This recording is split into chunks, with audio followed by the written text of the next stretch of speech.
Hello dear viewers, it's English news for this hour with me, Bersabet Tagle. Let's start with the major headlines for today.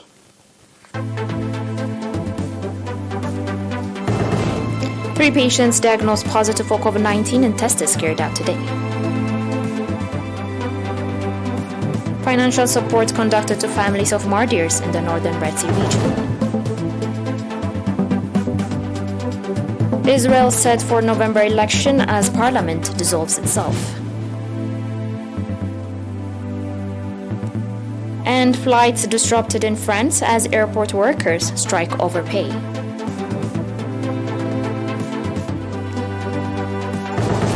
On the local news, we have an announcement from the Ministry of Health. 3 patients have been diagnosed positive for COVID-19 and tests carried out today at testing station in the central region.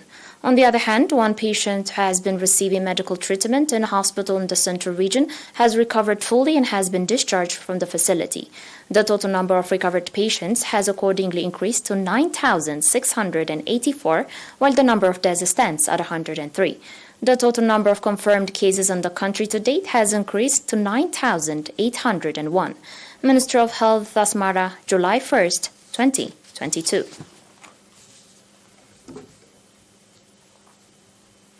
The administrative areas of Engel and Duluh Galalo subzone distributed 42,000 nafa to 7 families of martyrs in their areas.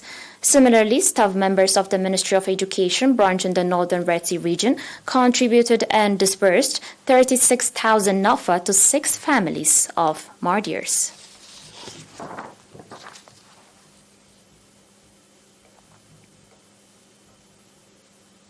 Proceeding with the news, Nurse Tesfazgi Johannes, head of health service in Karkabas subzone, reported that the fact that prenatal treatment has increased by 70% attests to the developed awareness of the public on health issues.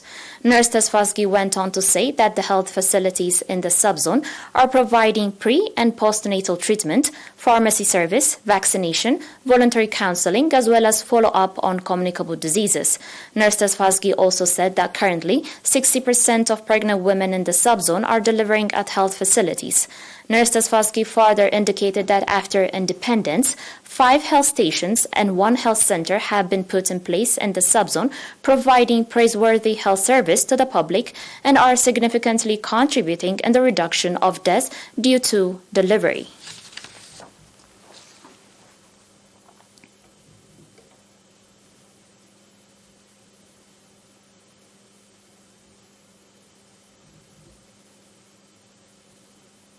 On your last local news, the National Union of Eritrean Youth and Students organized training program on social science to 132 youth from 13 subzones in the Gashbarka region.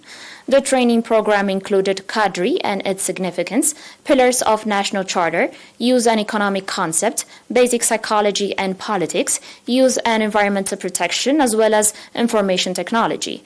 At conclusion event of the training held in Barentu, Mr. Marikos Grmatian, head of political and organizational affairs at the Union branch in Gashbarka region, said that the training program was in continuation of similar programs aimed at developing the overall understanding of the youth.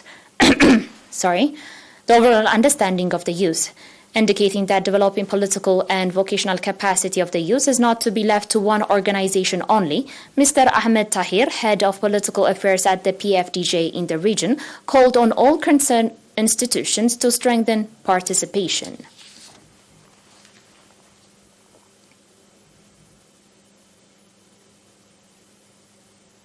Dear viewers, that was domestic news. Coming up will be international news after the short break.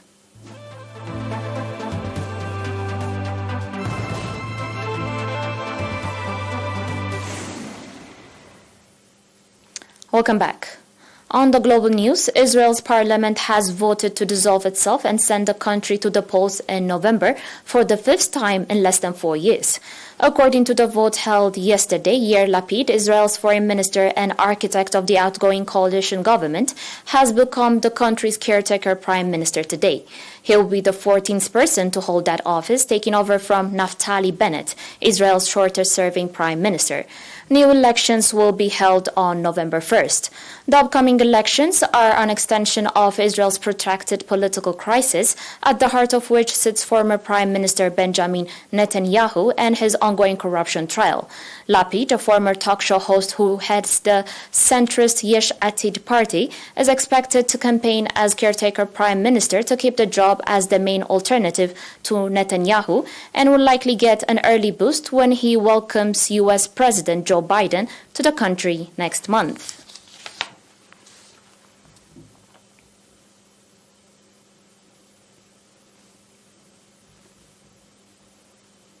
On today's last news, flights from Charles de Gaulle Airport in Paris and other French airports have faced disruptions as airport workers hold a strike and protesters to demand salary hikes to keep up with the inflation.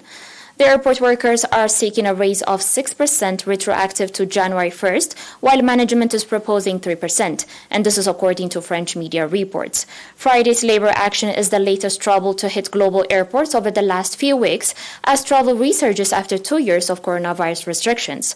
French airports have been largely spared the chaos seen recently in London, Amsterdam, and some other European and U.S. cities. But today, striking workers sought to call attention to the pain of inflation, with a walkout on the first big day of France's domestic holiday travel season. France civil aviation authorities said 17% of scheduled flights out of Charles de Gaulle and Orly airports in Paris were cancelled this morning, primarily short-haul routes. Protesters were planned at both airports, and the Paris Airports Authority warned of potential delays in getting into terminals and at check-in, passport control, and security stations. Unions said the strike could last through Sunday.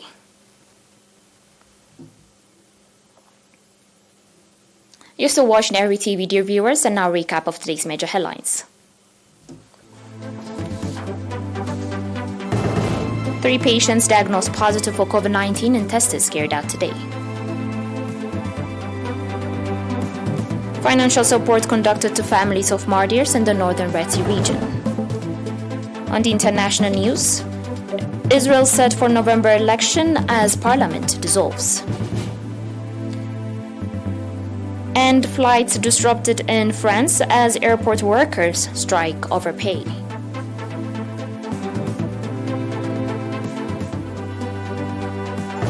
Dear viewers, that was all for today. Thanks for watching.